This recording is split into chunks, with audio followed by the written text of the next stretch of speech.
El próximo viernes 11 de abril y lunes 14 de abril voy a estar desarrollando en vivo un reto de 2 días para que aprendas a armar tu plan de ejecución BIM bajo la norma ISO 19650, donde vamos a estar viendo no solamente la estructura, vas a poder descargar también la plantilla, pero además vamos a estar viendo casos prácticos, casos reales y ejemplos de proyectos donde creamos el plan de ejecución BIM y cómo entonces lo podés aplicar a los proyectos en los que trabajás habitualmente.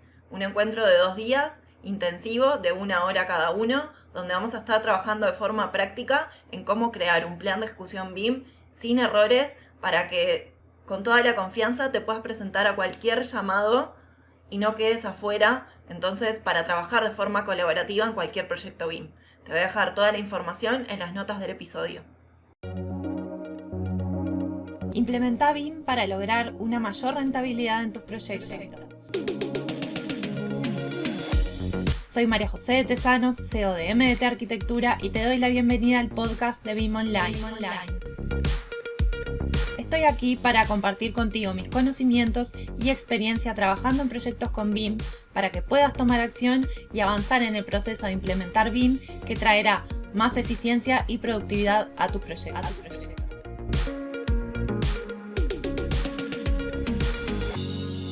Hola a todos, hoy quiero compartirles un pedacito de lo que fue el reto en vivo del año pasado, cómo crear un plan de ejecución BIM bajo la norma ISO 19650, donde estoy hablando específicamente de los principales errores que se cometen al crear un plan de ejecución BIM, porque mucho se habla de la estructura que debe tener ese plan de ejecución BIM, de qué se debe tener en cuenta, de cuál debe ser el contenido, y en realidad muchas veces termina siendo un copia y pego, sin ponerle contenido, sin ponerle estrategia a ese documento, y al final no termina cumpliendo con el objetivo, termina siendo un documento confuso, un documento que se presta entonces a que la información que se vuelca adentro del modelo no sea precisa, no cumpla también con los objetivos de análisis del proyecto en sí.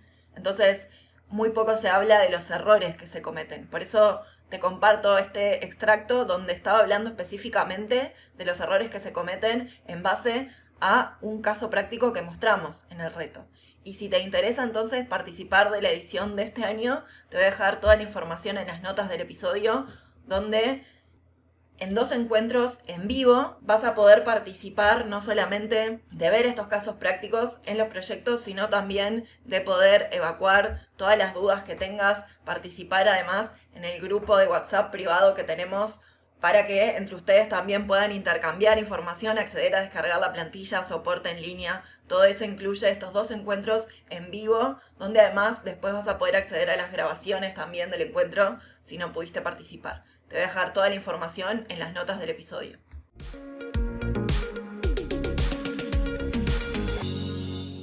Entonces, algunos de los errores que se cometen, ¿sí? Y algunas soluciones también.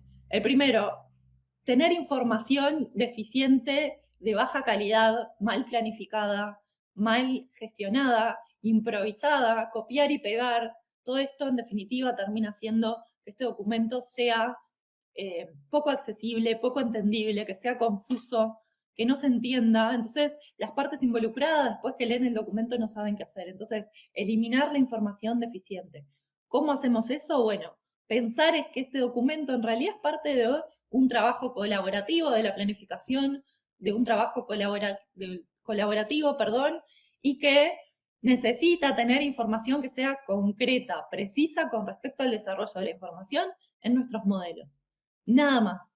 Entonces, un nivel mayor de estandarización, conociendo el cliente qué estándar nos pidió que nos basemos, y si no lo definió, bueno, conocer la norma internacional para nosotros poder decir, nosotros nos basamos en esta norma internacional para el desarrollo de este plan de ejecución BIM, para el desarrollo de nuestro modelo, para el desarrollo de la información en nuestro modelo. Estandarización de procesos, conocer los estándares, ya sea internacionales como nacionales, para poder definir todo el desarrollo de estas tareas en base a esta estandarización. Y también definir este documento en base también a esta estandarización. Confianza mutua y comprensión, esto es sumamente importante. Estamos trabajando con distintos equipos de trabajo, con distintos niveles de aprendizaje, con el uso de distintas herramientas y cada uno con su enfoque distinto en sus distintas perspectivas con respecto al proyecto. Entonces, es necesario intercambiar, comunicarse y saber que cada uno va a aportar a este documento, tanto como al proyecto BIM, su distinto enfoque. ¿Qué perspectiva tiene? ¿Qué es necesario incorporar a este documento que sea relevante para poder transmitir en este plan de ejecución BIM? ¿De qué no nos podemos olvidar? Y cada equipo de trabajo entonces va a definir sus propios procesos que van a tener que ser volcados en este documento y que a su vez van a tener un lenguaje único, ¿sí? Un lenguaje en cuanto al estándar, en cuanto a la terminología, pero que va a tener que adaptarse un poco en base al desarrollo de cada uno de estos equipos de trabajo. Entonces, es muy importante esta comprensión de que estamos trabajando con distintos equipos de trabajo, con distintas perspectivas. Y requisitos, tener en cuenta que los requisitos de información también deben de fluir a través de la cadena de suministro, ¿no? Vamos a empezar quizás con el equipo de arquitectura que defina el proyecto ejecutivo o el anteproyecto para después pasar a la empresa constructora que va a ejecutar. Todo eso quizás se haga con el mismo plan de ejecución BIM y a su vez cada una de esas empresas van a darle a ese contrato principal, ¿sí?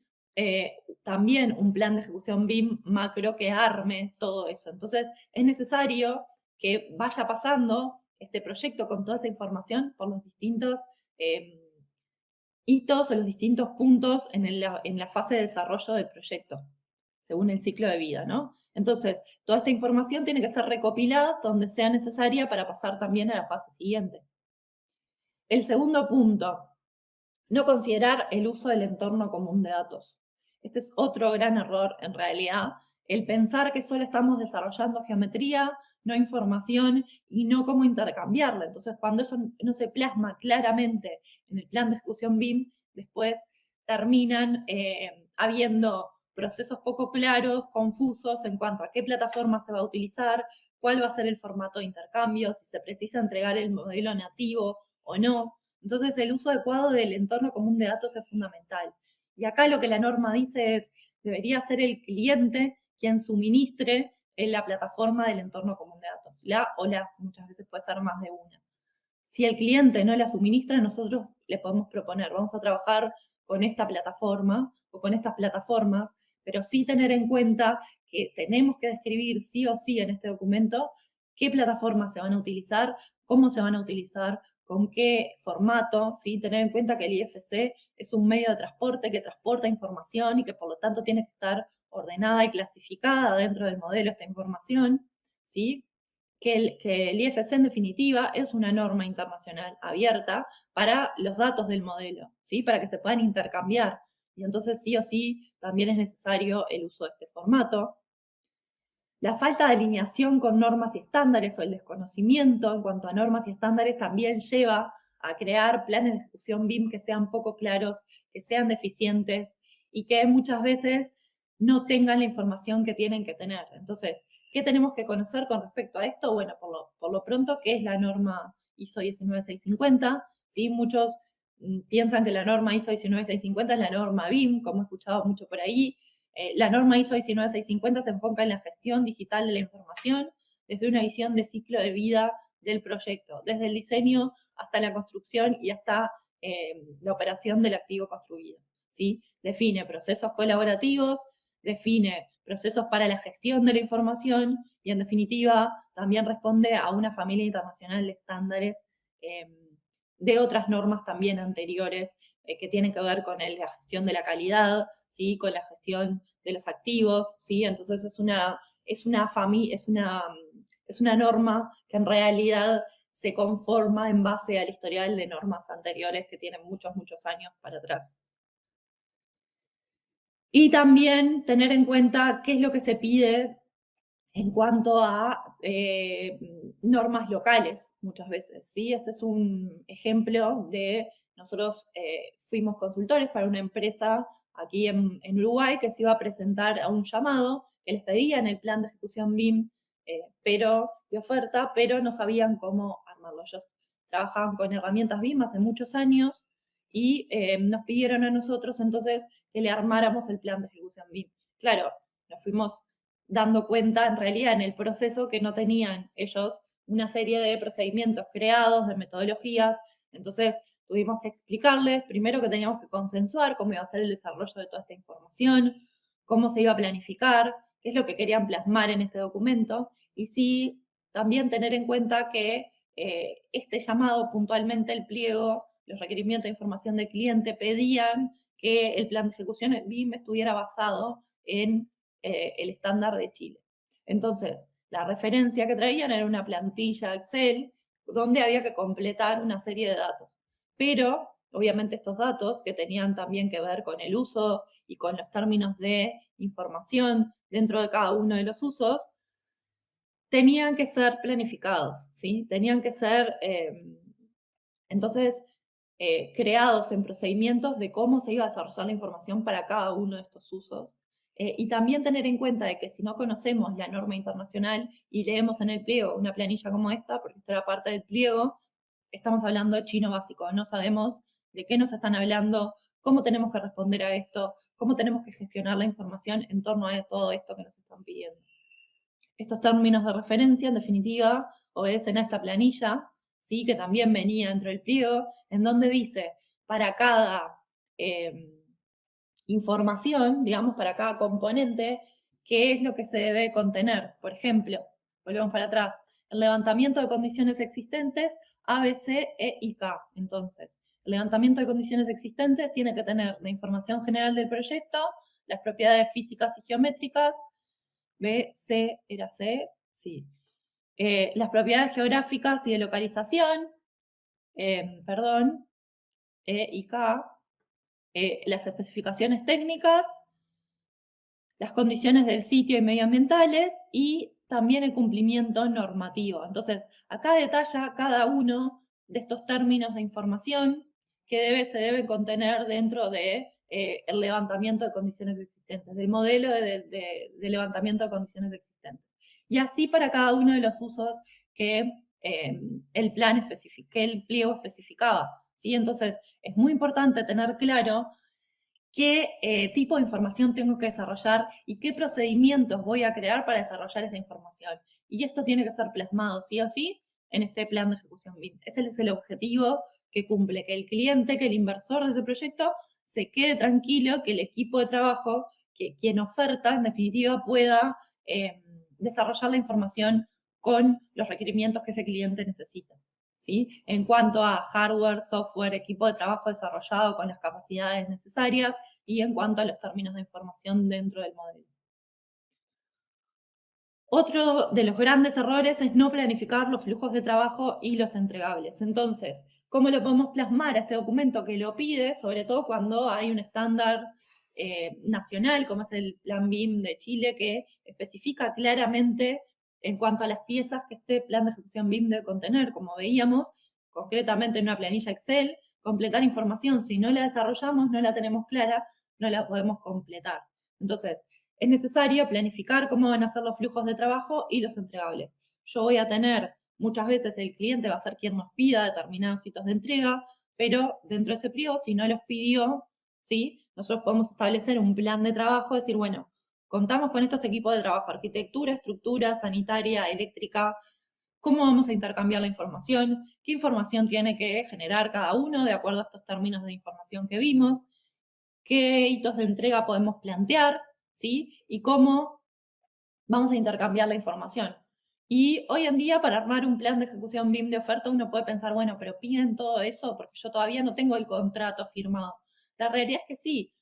Hoy en día hay que pensar el proyecto mucho más allá. No alcanza con que ese subcontrato nos entregue un presupuesto para completar esa oferta. Hoy en día el subcontrato nos tiene que entregar con esa cotización un desarrollo de cómo va a desarrollar toda la información dentro de ese modelo, ¿sí? Nosotros también saber si ese subcontrato trabaja con BIM, no trabaja con BIM, lo vamos a tener que hacer nosotros. Si trabaja con BIM, ver las herramientas que tiene compatibles, si podemos compatibilizar fechas de entrega y demás. Todo eso es sumamente importante, no solamente alcanza entonces con que nos pasen un número cerrado de un presupuesto. Tenemos que saber si es compatible para nosotros trabajar con esa empresa y poder plasmarlo en el plan de ejecución BIM. Entonces decirle, bueno, nosotros además de la cotización BIM, perdón, vamos a precisar que ese plan de ejecución, que completar este plan de ejecución BIM que nos está pidiendo según el cliente esto, esto y esto. Entonces, además de la cotización, nosotros te pedimos esta información que no requiere grandes elaboraciones, la verdad. O sea, cuando uno planifica esa cotización tiene que tener en cuenta esto, si no estamos perdiendo dinero.